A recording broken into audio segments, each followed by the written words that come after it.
Mas diz assim, Tito 3, 12 a 15: Quando te enviar Ártemas ou Tíquico, apressa-te a vir até Nicópolis ao meu encontro. Estou resolvido a passar o inverno ali. Encaminha com diligência Zenas, o intérprete da lei, e Apolo, a fim de que não lhes falte coisa alguma. Agora, quanto aos nossos, que aprendam também a distinguir-se nas boas obras a favor dos necessitados, para não se tornarem frutíferos. Todos os que se acham comigo te saúdam. Saúda quantos nos amam na fé. A graça seja com todos vós. Nós vimos aqui 3 aspectos do ministério eclesiástico, especialmente o ministério pastoral, já que Paulo está escrevendo a Tito e Tito é um pastor. Nós vimos que existe uma dinâmica no serviço, ou seja, existe essa substituição. Não é normal, nenhum pastor fica à frente de um ministério por toda a sua vida. Por toda a sua vida não, para sempre. Você tem pastor que fica por toda a sua vida no ministério. O pastor John MacArthur está há quase 60 anos à frente da Grace Community Church lá em Los Angeles. Mas, assim que o pastor John MacArthur for recolhido, assim que o Senhor o chamar, haverá um outro pastor no púlpito ali e à frente daquela igreja, conduzindo aquelas ovelhas. E o ministério eclesiástico pastoral, ele é assim. O crente não pode achar que ele é insubstituível. O pastor não pode achar que ele é insubstituível. Tito poderia olhar para isso e falar: Paulo, mas eu estou aqui em Creta e não há nenhuma outra pessoa que faz tão bem o serviço quanto eu. Não, Paulo, vem para cá, eu vou enviar alguns homens fiéis aí, e você, o Tito podia até se gabar, né, eu vou enviar 2 para substituir 1, porque você é o bonzão. Não, mas independente disso, independente da piada, importante nós temos isso em mente, que no serviço eclesiástico, no serviço pastoral, não há pessoas insubstituíveis. É normal haver essa dinâmica, essa alteração, esse mover de peças por parte de Deus, que se expressa, que é importante os irmãos saberem disso.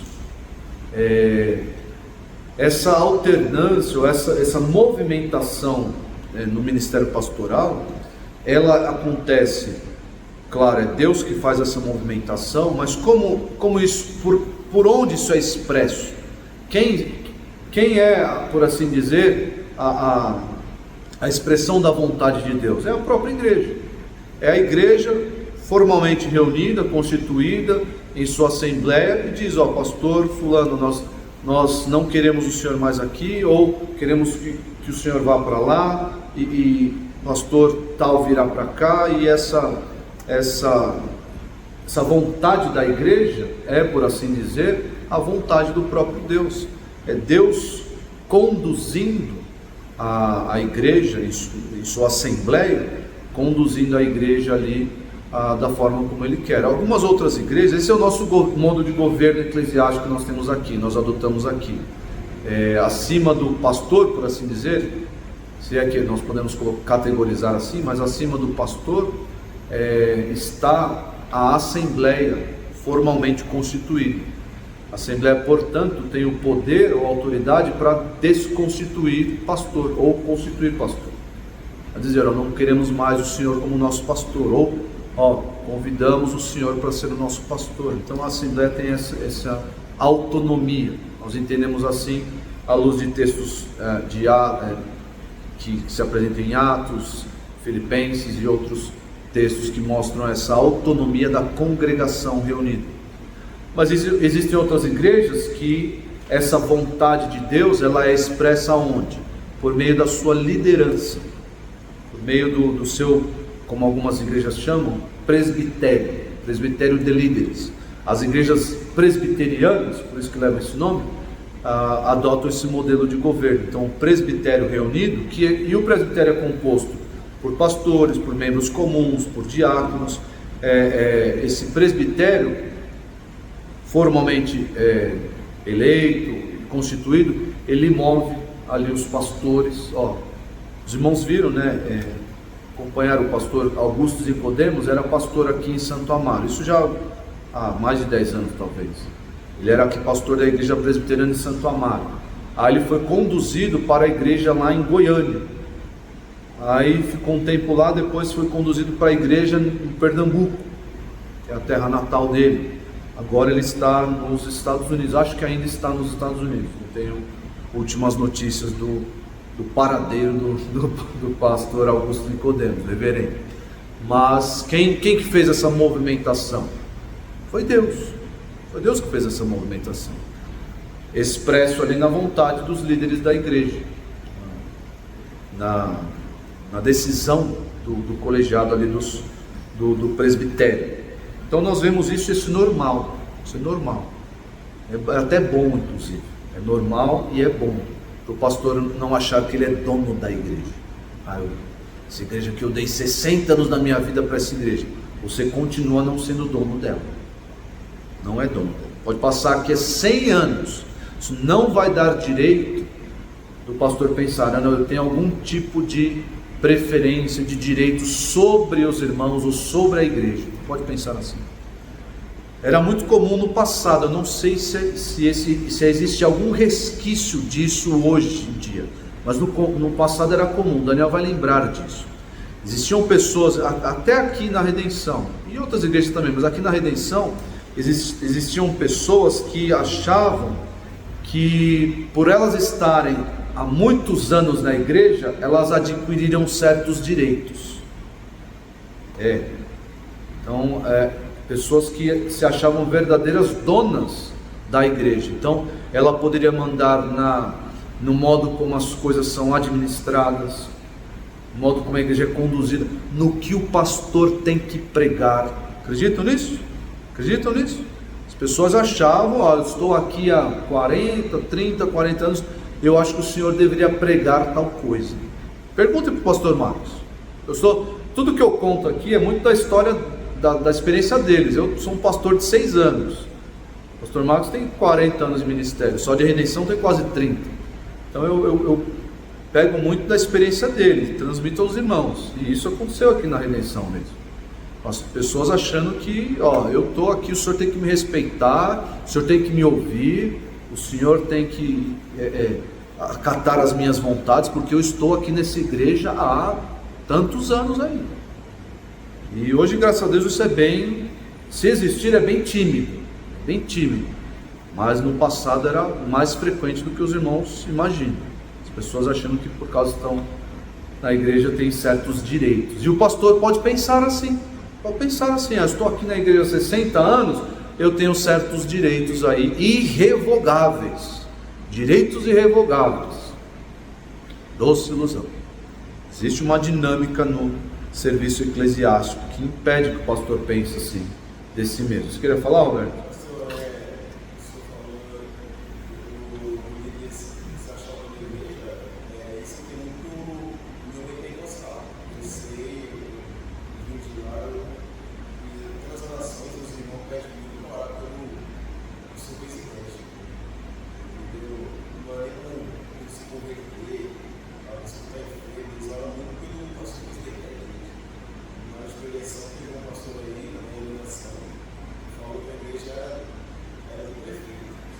Do prefeito?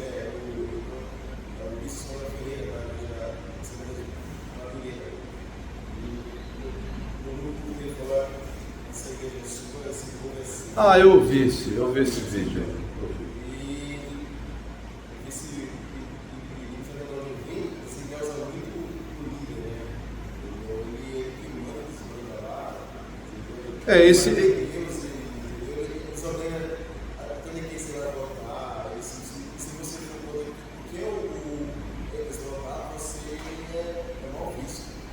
Esse estilo de organização eclesiástica adotado pelas Assembleias de Deus, ele é ruim. Notem bem, irmãos, não existe um versículo ou um ensino, uma doutrina que diga a igreja deve funcionar de tal jeito na sua administração, não. Mas ele está um pouco mais distante do modelo eclesiástico de independência da igreja, das igrejas, por assim dizer. Então elas ficam vinculadas a um cabeça, ou a um ministério, a uma pessoa, e acaba criando esses riscos, e nós vemos, não adianta tapar o sol com a peneira, não adianta, acontece isso mesmo, essa idolatria do seu pastor presidente, do seu representante, enfim. Então é por isso que nós aqui na nossa igreja, nós cremos o seguinte: uma igreja, ela deve andar com as próprias pernas. Nós podemos, claro, e já fizemos isso, nós já plantamos 2 congregações, uma em Atibaia e outra em Bragança Paulista, isso na nossa história recente.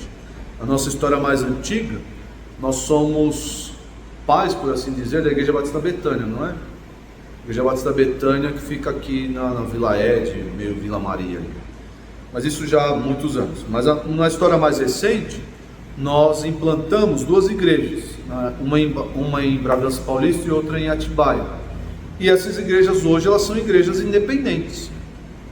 Elas não estão subordinadas ao pastor Marcos Branconato, de forma nenhuma, porque elas têm o seu pastor, têm o seu modo de governo, têm a sua dinâmica própria, têm a sua realidade própria. Claro, não são cidades longínquas, né? Mas se fossem cidades longínquas, até um meio de vida é diferente, é um estilo de vida, e dependendo do local, né? O Brasil é grande, o Brasil é muito grande, às vezes até a língua é diferente, né?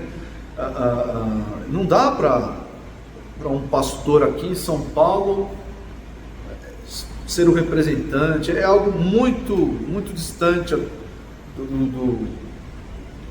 que pode haver, sim, nós vamos falar sobre isso hoje, é uma unidade de fé, é uma identidade comum de fé, isso pode haver, mas para que isso haja, eu não preciso subordinar as igrejas a um pastor presidente, a um só representante, não preciso fazer isso. Eu posso muito bem ter unidade de fé com a Igreja Batista Regular em Pituba, lá em Salvador.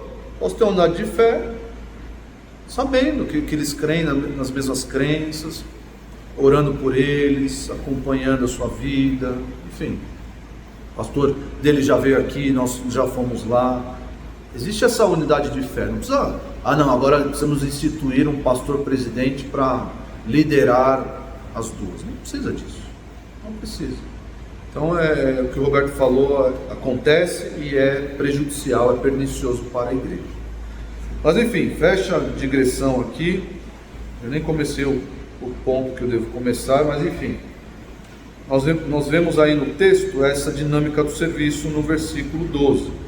Nós vemos também nos versículos 13 e 14, nós vemos a necessidade de sustento, e é sustento material. Nós vemos que o pastor precisa ser sustentado materialmente pela igreja. E aí ele vai mencionar, eu já caminhei esses versículos com os irmãos, mas ele diz, a fim de que os nossos aprendam a distinguir-se nas boas obras a favor dos necessitados. O que são boas obras a favor dos necessitados? É orar por eles? O que o Paulo tem em mente aí? É você, irmão, estou orando por você. Não, boas obras a favor dos necessitados é sustentá-los. É sustentá-los. E numa carta em que olha lá, ele vai falar acerca desses líderes, né? Desses homens, desse mover de peças do xadrez, ele vai falar, e Apolo, a fim de que não lhes falte coisa alguma. Ele está, obviamente, dizendo que o ministério pastoral precisa de sustento, e o sustento virá de quem?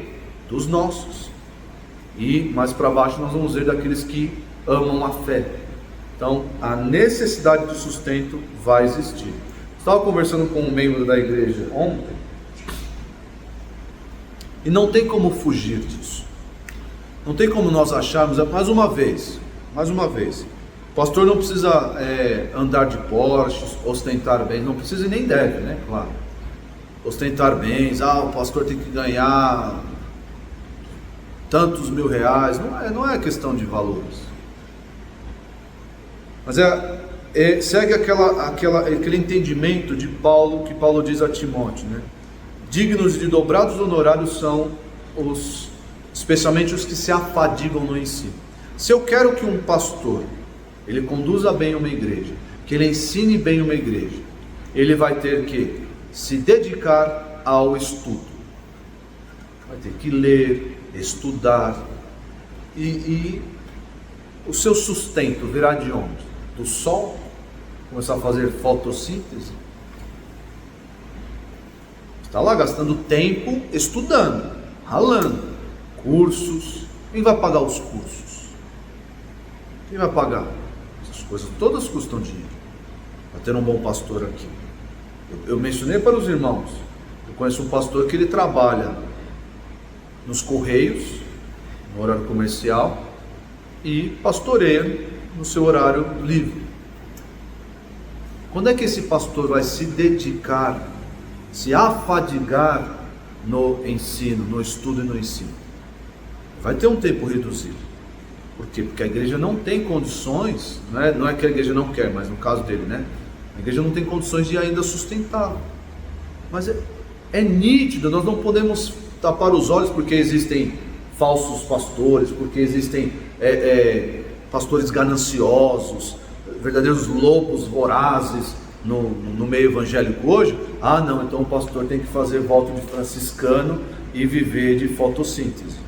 Não, essas coisas são naturais, nós não podemos olhar para textos como esse e tapar os olhos. Não é bem assim.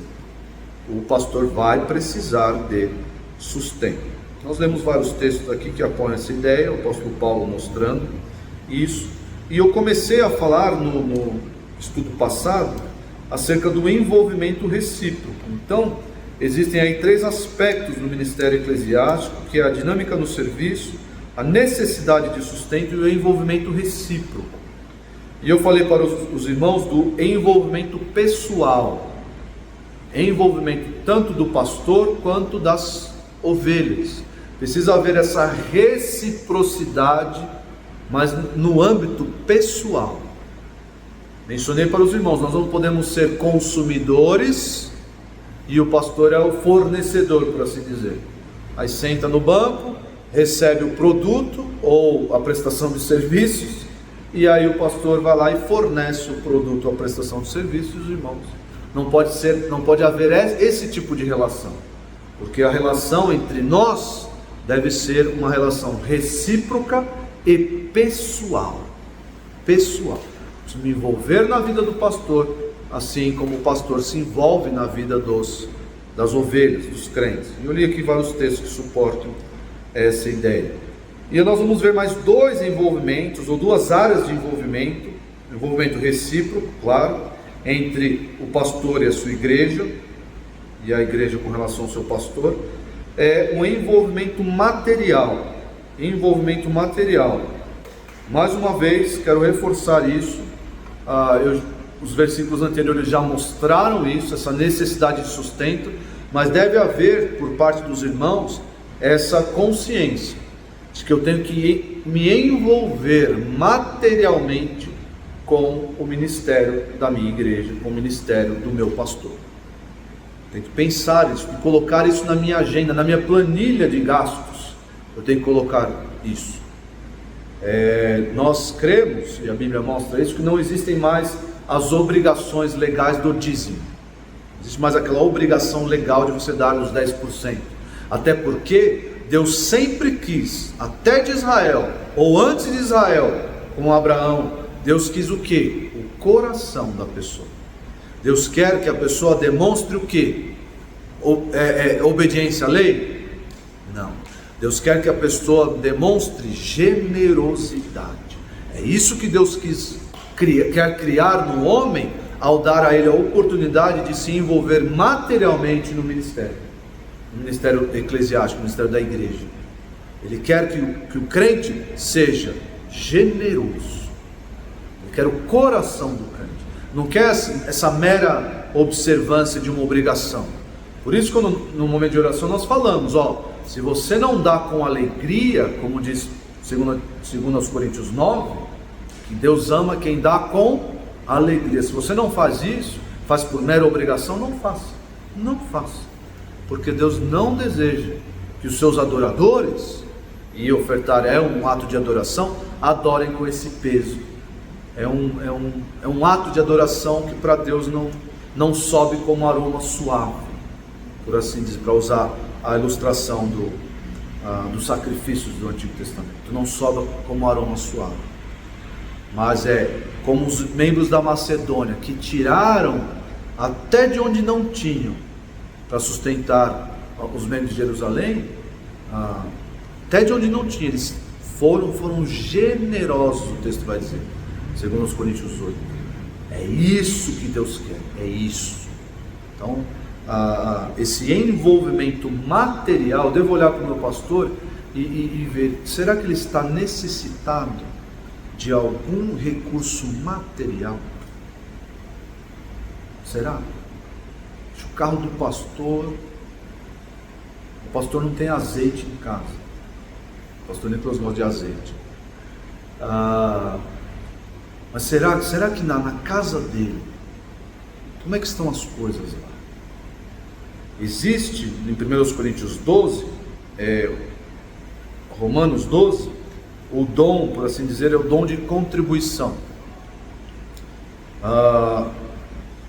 Quando nós explicamos e vemos isso, não é só o dom de dar, mas é o dom de você ser sensível à necessidade dos outros e não ser indiferente à necessidade dos outros. Mesma coisa deve haver por parte dos irmãos, assim como o pastor deve olhar para os irmãos e ser sensível à necessidade dos irmãos. Os irmãos devem olhar para as necessidades materiais do pastor e ser sensíveis a isso, caso ocorra. O pastor não pode passar fome, e a igreja lá sendo alimentada e o pastor passando fome, e o pastor sofrendo necessidades severas, tendo que, certa vez, o pastor Marcos conta essa história, ele, bem no comecinho do ministério, estava numa igreja, era a congregação da igreja onde ele estava lá, em Atibaia. Ele estava ali e muitas vezes ele pagava coisas da igreja, até do bolso, usava o cartão de crédito dele para pagar coisas da igreja do bolso. Quebrou um negócio aqui, quebrou a colar, e ele estava ali endividado por causa das necessidades, os preços subindo, usando ali, bem no começo do seu ministério ali, fazendo as coisas sozinho, estava num local alugado pela igreja e passando necessidades reais. E se não fosse a graça de Deus, ele falou isso para o pastor presidente, da igreja, e Deus proveu através da igreja que o sustentava, Deus proveu um aumento de salário, ele pôde pagar as suas dívidas e assim prosseguir no seu ministério. O pastor não pode ter esse peso, imagina só, sobe aqui no púlpito para pregar, tendo que confiar em Deus para o seu sustento, tendo que estar ali em devoção, e amanhã não tenho o que comer, e no dia seguinte eu não tenho o que dar para os meus filhos, e no dia seguinte eu não sei como pagar tal conta, e faltando. Então os irmãos precisam ter essa sensibilidade. Olha só Atos 2:42, notando essa sensibilidade recíproca, que é o envolvimento aqui que nós estamos apontando. Olha esse envolvimento aí, esse envolvimento recíproco. Atos 2:42, e perseveravam na doutrina dos apóstolos e na comunhão, no partir do pão e nas orações. Isso aqui é a igreja nascente. O que a igreja nascente fazia? Ela estudava, ela tinha comunhão, ela realizava a ceia e ela orava junto. A igreja fazia isso, com perseverança, sempre ali firmes. E em cada alma havia temor, e muitos prodígios e sinais eram feitos por intermédio dos apóstolos. Todos os que creram estavam juntos e tinham tudo em comum. O que é ter tudo em comum? Ele vai explicar. Vai explicar. A gente acha que ter as coisas em comum é ter uma fé em comum, é você pensar de modo parecido, ter uma cosmovisão, uma visão de mundo parecida.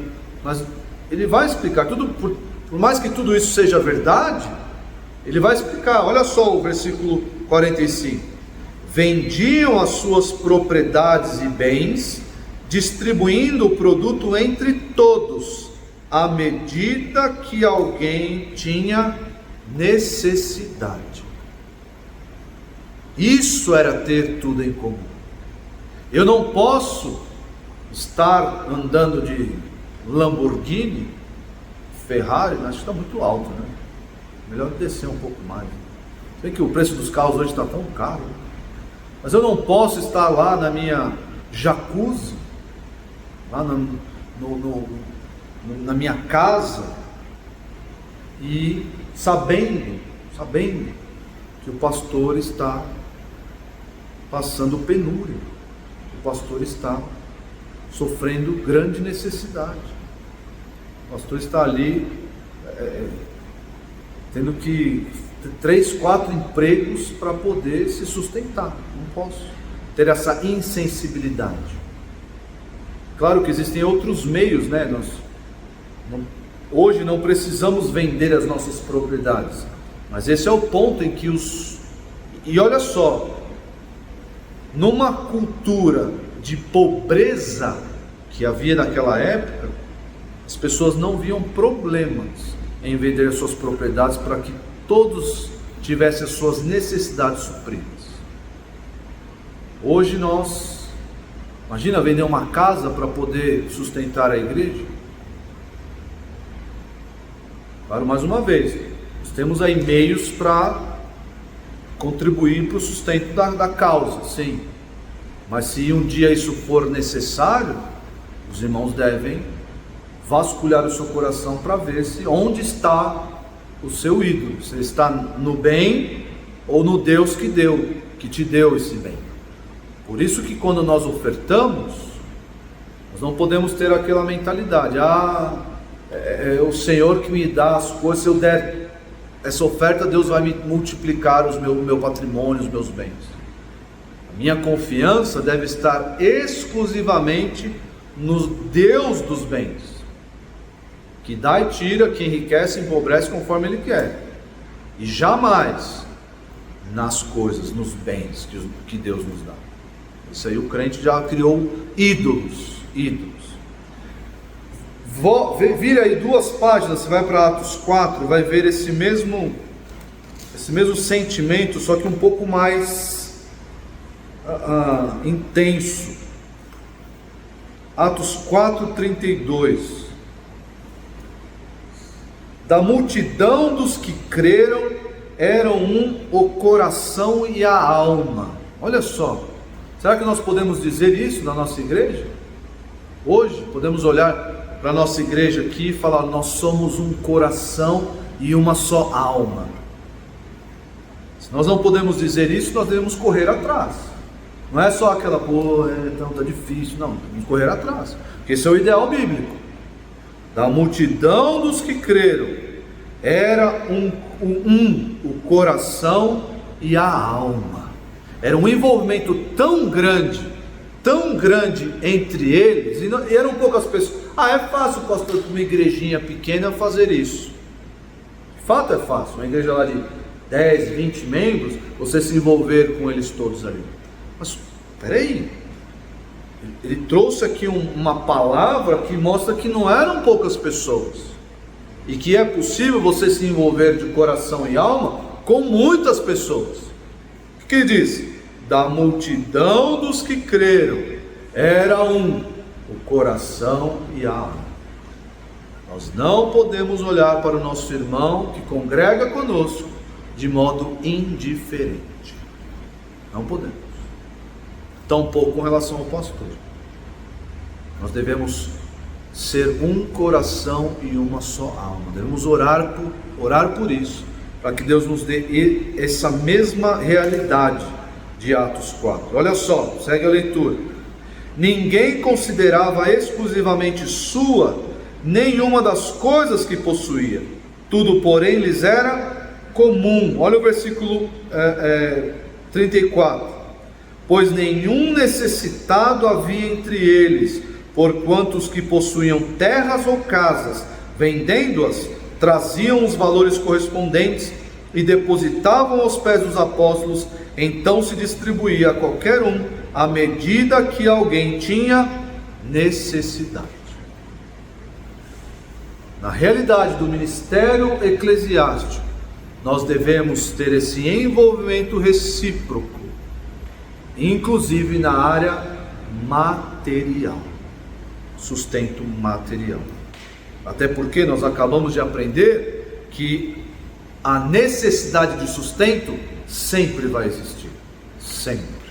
A dinâmica do serviço, a alteração ali dos jogadores em campo, sempre vai existir. A necessidade de sustento sempre vai existir.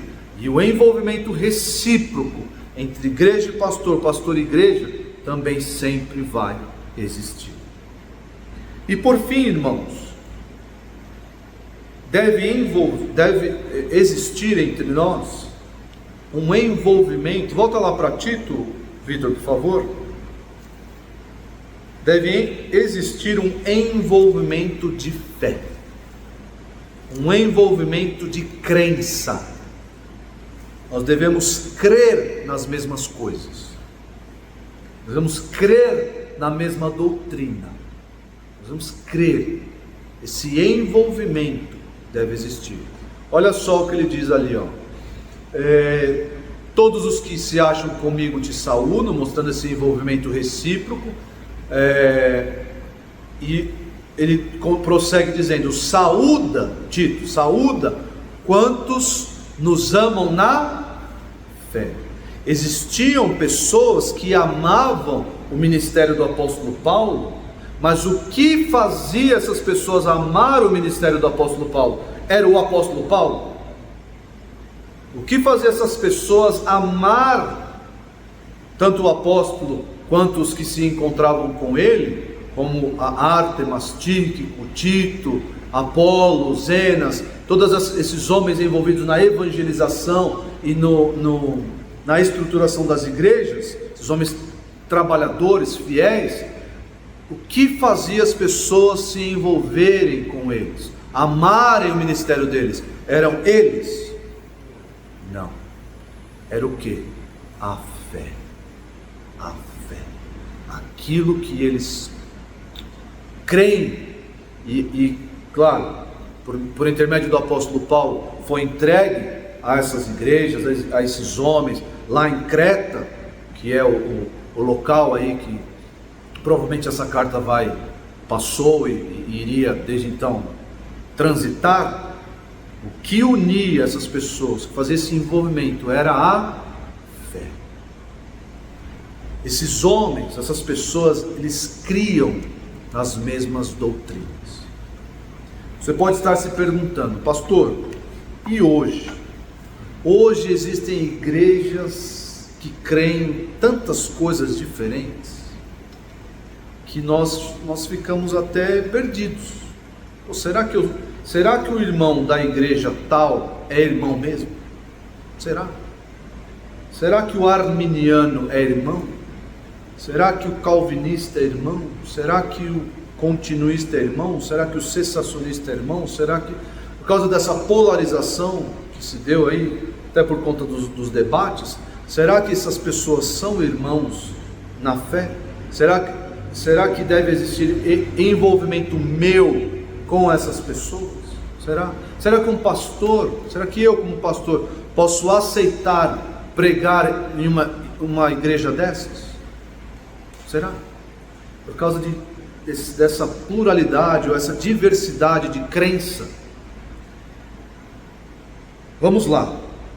O cristianismo verdadeiro pregado em Gálatas, especialmente em Gálatas 1, qual é? É a salvação pela fé em Cristo somente. Esse é o cerne, é o centro do Evangelho. Como o homem pode ser salvo? Como? Crendo em Jesus como seu Salvador. Só. Ponto final. Crendo somente em Jesus como seu Salvador. Certo? Esse é o Evangelho de Gálatas, porque ele diz: ainda que um anjo venha e pregue um outro evangelho, que deve ser considerado, como ele deve ser considerado? Maldito, anátema. Se ele vier e falar. E qual era o problema dos Gálatas? Os irmãos lembram? Qual era o problema dos Gálatas? Era o evangelho mais circuncisão. Esse era o problema dos Gálatas. É que ele fala: vocês estão retornando, parece que eu joguei saliva fora, vocês estão retornando às crenças antigas, as coisas antigas. Eu achava que vocês já eram maduros, vocês são crianças, estão retornando às coisas antigas. Estão se deixando enredar por essas regras de comportamento, achando que a salvação de vocês depende disso. Vejam, é fé em Cristo mais alguma coisa, que na verdade vai se expressar sempre no mais alguma coisa. A fé em Cristo é só para fins de, vou me encaixar aqui no cristianismo, mas é sempre enfatizar o mais alguma coisa, sempre é aqui. Então dessa forma, com essa receita, você pode julgar se existe uma unidade de fé entre nós e tal igreja, entre nós e tal pessoa, entre nós e tal denominação, entre nós e tal comunidade, por assim dizer. Você pode fazer esse teste. Vamos fazer um teste? Vamos fazer? Vamos lá. A igreja adventista do sétimo dia, eles creem em Jesus como Salvador? Sim. Eles têm mais alguma coisa que nós devemos observar para a salvação? Sim. Por mais que você ouça expoentes aí do adventismo dizendo que não, o diabo ele é assim, ele é sorrateiro, ele é sutil. Aí você entra, não, eles são nossos irmãos, e você ouve lá Rodrigo Silva, Leandro Quadros, Ezequiel, que bênção. Arautos do Rei é adventista, né? Arautos do Rei, que bem, são nossos irmãos. Mas na confissão de fé adventista existe plus one, mais alguma coisa. A observância do sábado. Existem regras de comportamento lá que são essenciais para a salvação. Existe lá a doutrina do juízo investigativo, a aceitação dos escritos de Ellen White como sendo inspirados. Tudo isso daí é mais alguma coisa. É uma religião judaizante, por assim dizer. Eles têm lá a dieta, tudo isso. Algumas religiões lá em Colossos, o problema da heresia de Colossos, ninguém sabe exatamente o que é, mas existiam elementos do rigor ascético. Ou seja, isso aí vem do estoicismo, do epicurismo, isso de 300, quase 400 anos antes de Cristo. Ou seja, a pessoa acreditava que por ela seguir um rigor ascético, ou por ela não alimentar a sua carne com prazeres, ela poderia alcançar o céu. Porque ela alimentava, no seu entendimento, o seu espírito, não a sua carne. Então, por causa disso, ele podia alcançar o céu. Então, o adventista também crê nessa questão dietética. E isso para eles é essencial para a fé. Então, o adventista é irmão, o adventista se encaixa aqui nesse envolvimento recíproco de unidade de fé, esse envolvimento de crença? De forma nenhuma. Então os irmãos precisam ter os olhos bem abertos. Por quê? uma agenda diabólica hoje. Isso é patente, a agenda diabólica hoje, especialmente entre os evangélicos, entre os cristãos, por assim dizer,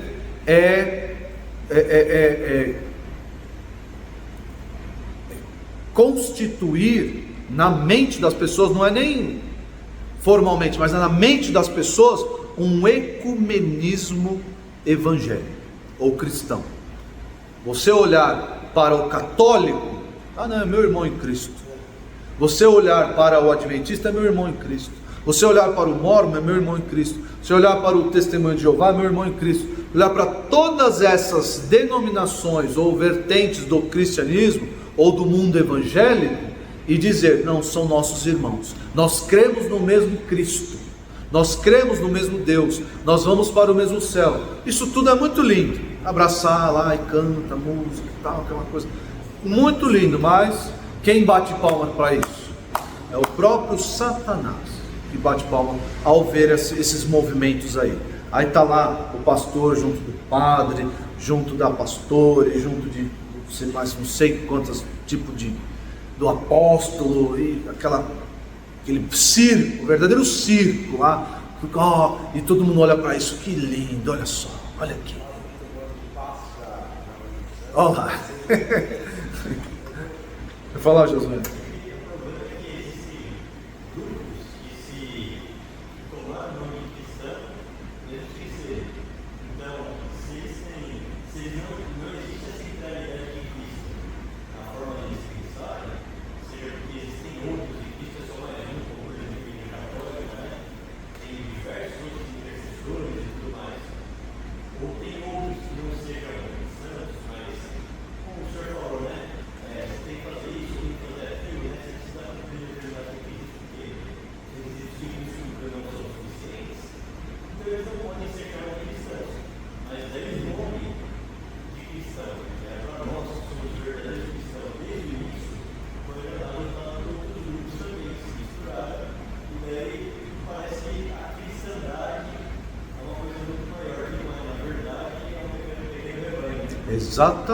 Exatamente.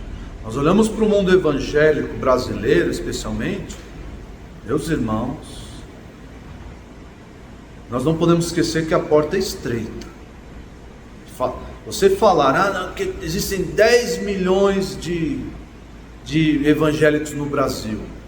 Eu ouvi um vídeo ontem ou hoje do Paulo Júnior, vídeo antigo já, ele falando, como é que nós podemos nos gabar ou nos orgulhar e dizer, nós somos 10, 15, 20 milhões de evangélicos e termos o país mais corrupto da história?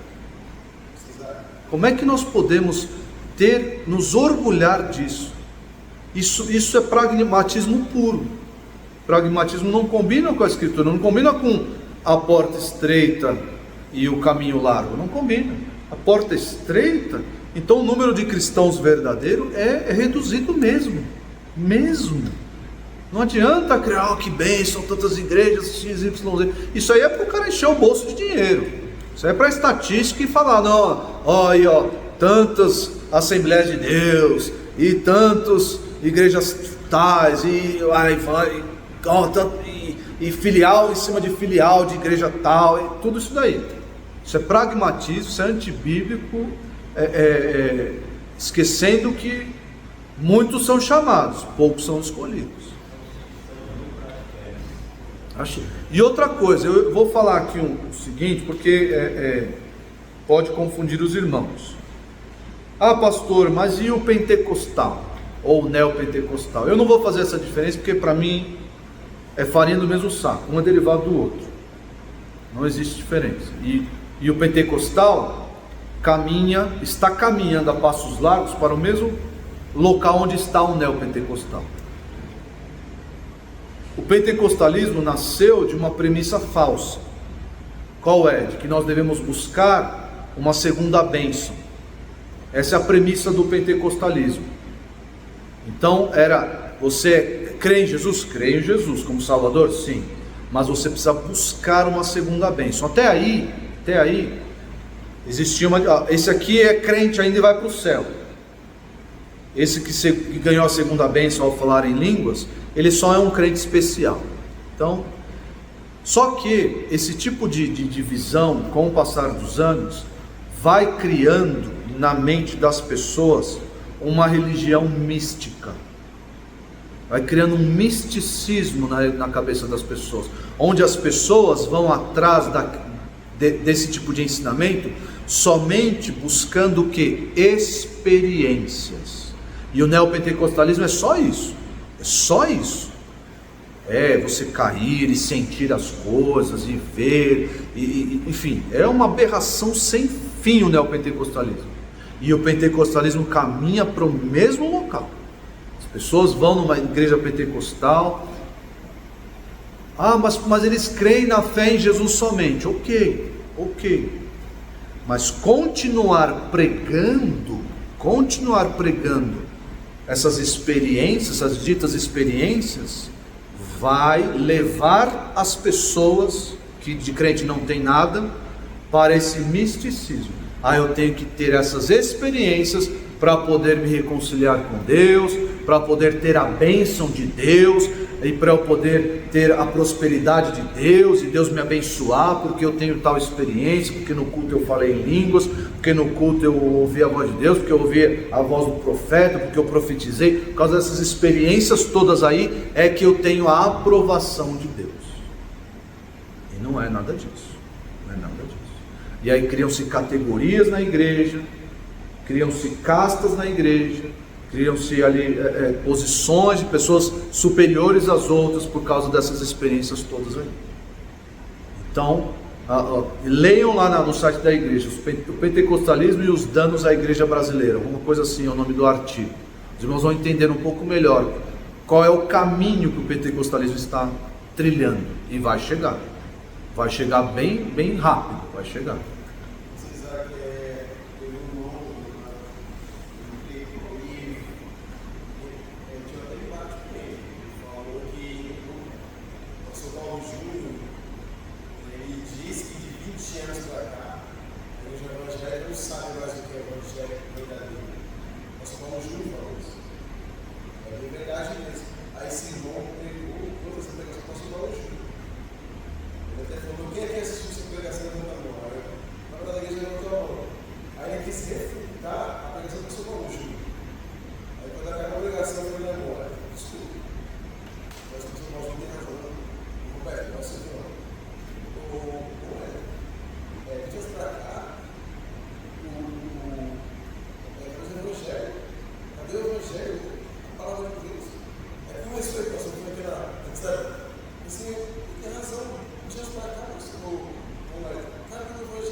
De 20 anos para cá, Roberto, o que aconteceu?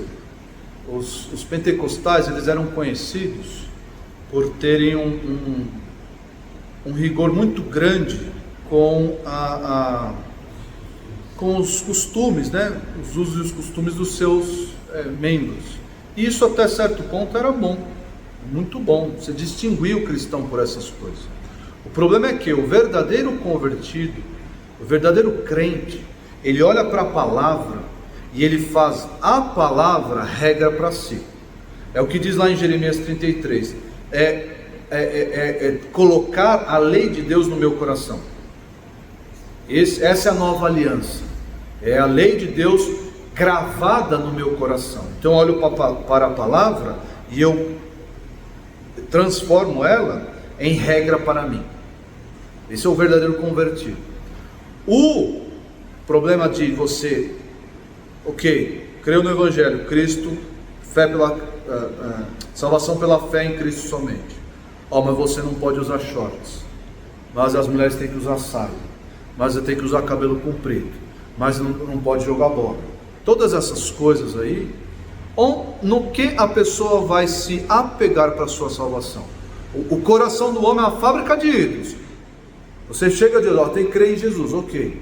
Mas aqui na nossa igreja a gente não usa calça, a mulher usa saia, não joga bola, aquela coisa toda. Não, beleza. No que a pessoa vai crer para a sua salvação? No que? Nos usos e costumes. Não, mas a vida inteira eu nunca usei uma bermuda, eu nunca joguei bola. Congregação cristã no Brasil também é assim, os usos e costumes. Não, mas que eu nunca fiz isso, eu nunca fiz tal coisa. A lei, está escrito em Romanos, a lei quando encontra o coração da pessoa, faz o que? Revela o pecado.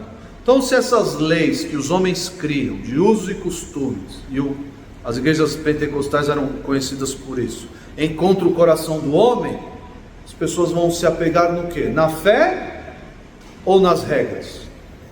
Nas regras, nas leis. Mais uma vez, vou olhar até para o celular. Não crie o espantalho de então o crente ele é antinomista, o crente vive do jeito que quer. Na sua cabeça isso vai acontecer. O crente, eu já disse, o crente olha para a palavra e agora aquilo que está na palavra é regra para ele. Eu não precisa olhar e falar, o crente não fuma. Não preciso olhar para isso. Agora eu olho e vejo, o corpo do crente é santuário do Espírito Santo. Glorificai a Deus, portanto, com o vosso corpo. Isso na mente do crente, o Espírito Santo vai iluminá-lo. Não, eu não vou tratar o meu corpo dessa forma, com vícios, com imoralidade sexual, com indecência. Existe texto para as mulheres, lá em Pedro, que as mulheres devem se vestir de modo decente, o texto diz, modo cordato. Então a mulher olha para esse texto e ela, não, eu não vou usar esse decote, eu não vou usar essa roupa provocativa. É isso, porque a palavra de Deus se transformou em regra para ela. O que nós dizemos, a palavra é o que? É a nossa regra de fé e prática. Regra de fé e prática. Porque a palavra de Deus fez isso, não porque uma regra exterior criada por homens fez isso. Notaram a diferença? Isso é que nos une numa crença só. É isso que nos une em fé, que nos faz acreditar em uma única doutrina, em um único Senhor, na palavra de Deus revelada.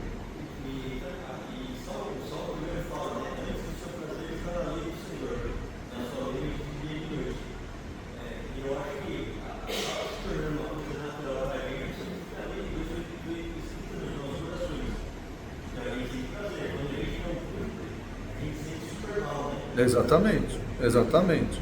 É o dilema de Paulo, Eu não faço o que eu quero, mas aquilo que eu não quero eu faço, A tensão entre espírito e a carne, Sente mal mesmo. Olha, Filipenses 1:7, corroborando essa ideia do envolvimento de fé, envolvimento em uma só crença. Filipenses 1:7, aliás, é justo que eu assim pense de todos vós, porque vos trago no coração, seja nas minhas algemas, olha o envolvimento pessoal. Mencionei isso para os irmãos, envolvimento pessoal com o apóstolo Paulo. Mas não ficava só aí no envolvimento pessoal. Seja na defesa e confirmação do Evangelho, pois todos sois participantes da graça comigo. Ou seja, todos nós cremos em um só Salvador, em uma só doutrina, em um só Evangelho. Todos nós cremos em um só Evangelho.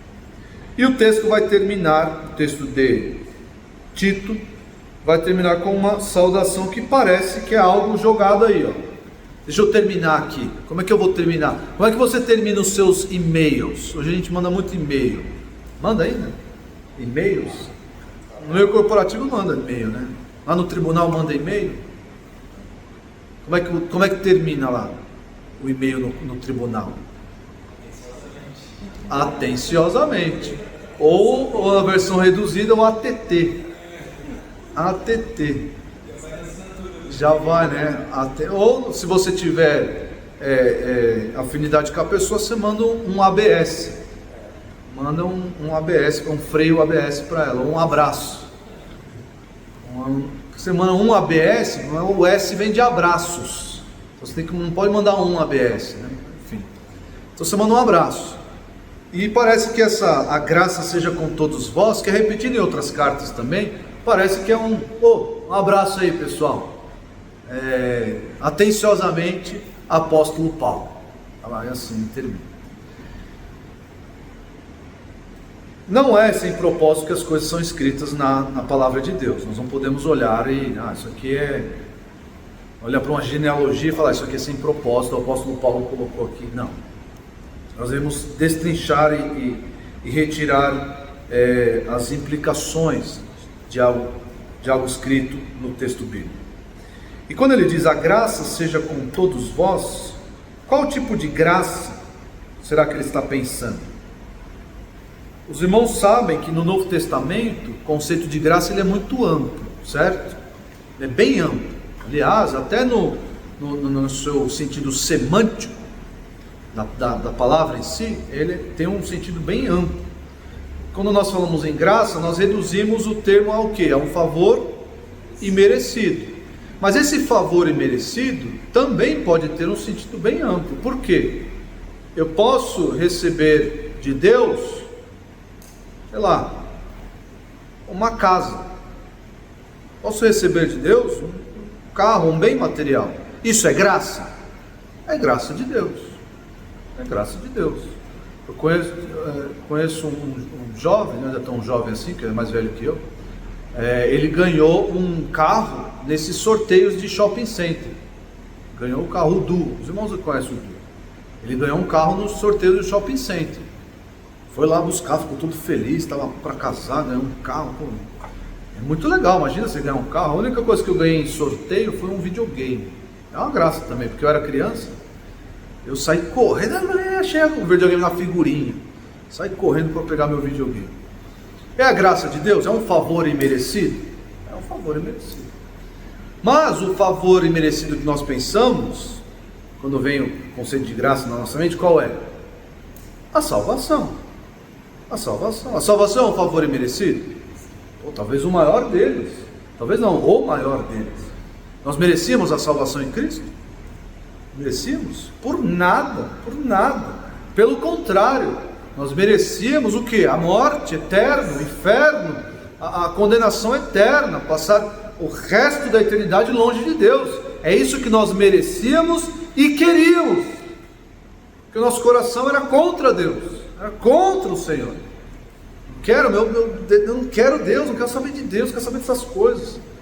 Mas Ele graciosamente moldou o nosso coração, trabalhou na nossa vontade, a fim de que o nosso coração, a nossa mente, todo o nosso ser dissesse: sim, eu quero o Senhor.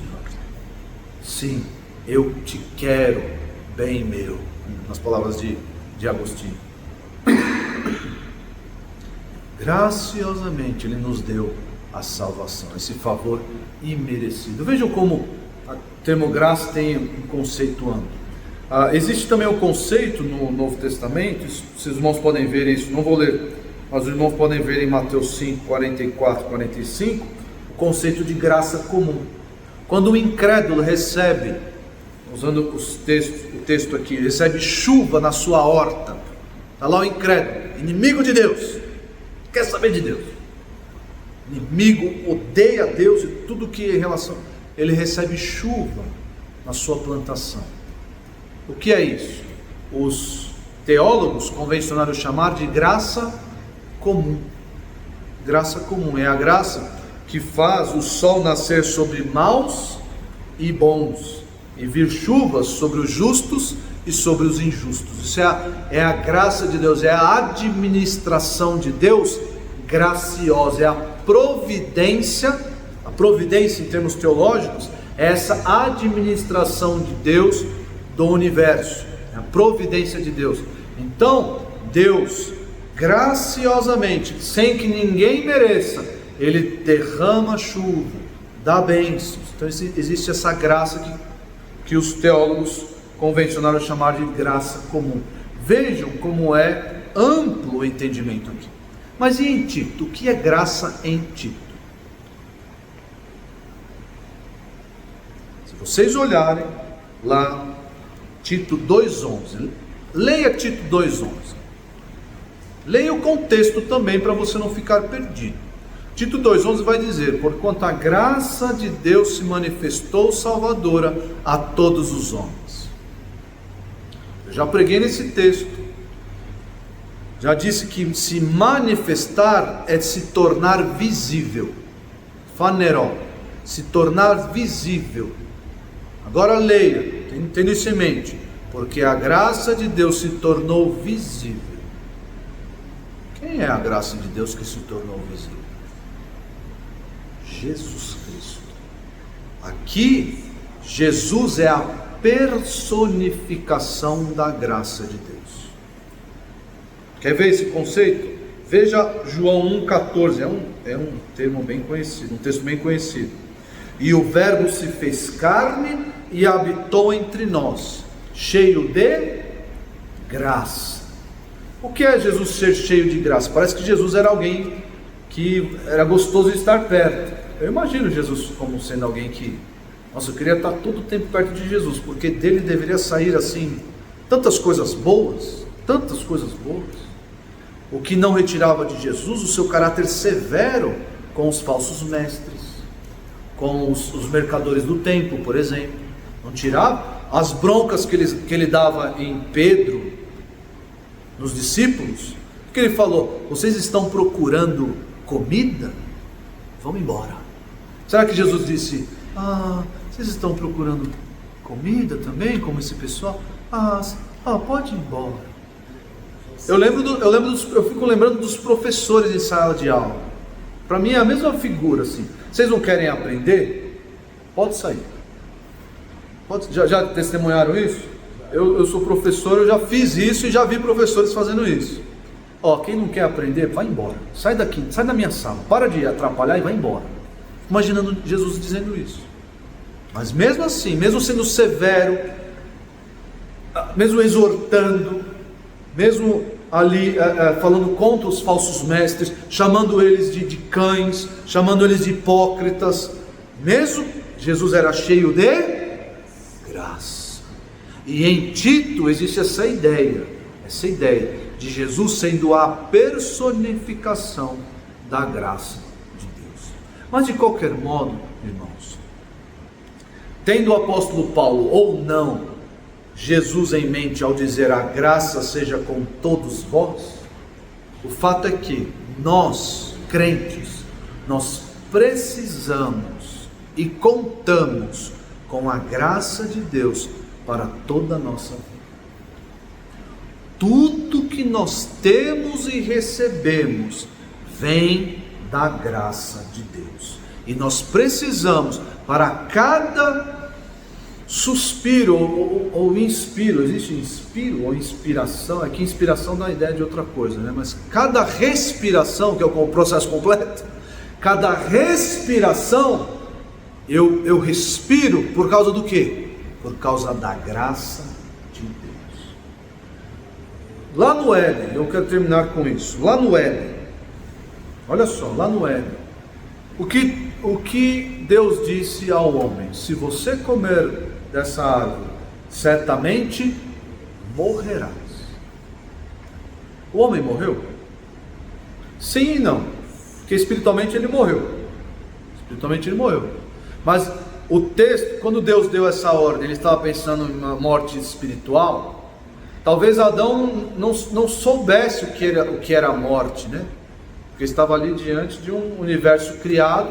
Talvez tivesse visto ali só a morte dos animais, talvez das plantas.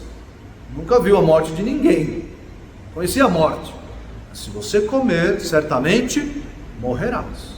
Essa era a ordem. Mas Deus, de modo gracioso, olhou para esse ser que o desafiou, e deu roupas para ele. Porque a consequência imediata do pecado foi o quê? Foi a vergonha. A vergonha. Eles se esconderam de Deus, viram que estavam nus e se esconderam de Deus. E Deus graciosamente não os matou,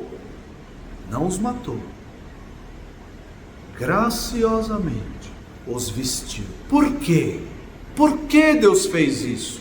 Eles morreram espiritualmente, foram expulsos do jardim, da presença de Deus, foram destituídos da presença de Deus, da glória de Deus. Mas por que Deus os vestiu, graciosamente os vestiu? Porque Ele queria manifestar futuramente a sua graça salvadora. É isso que Ele queria fazer. Em Cristo nós temos o ápice, nós temos aqui o cheio, né? Como diz o texto de João, da graça de Deus. Temos o cume da graça de Deus em Cristo.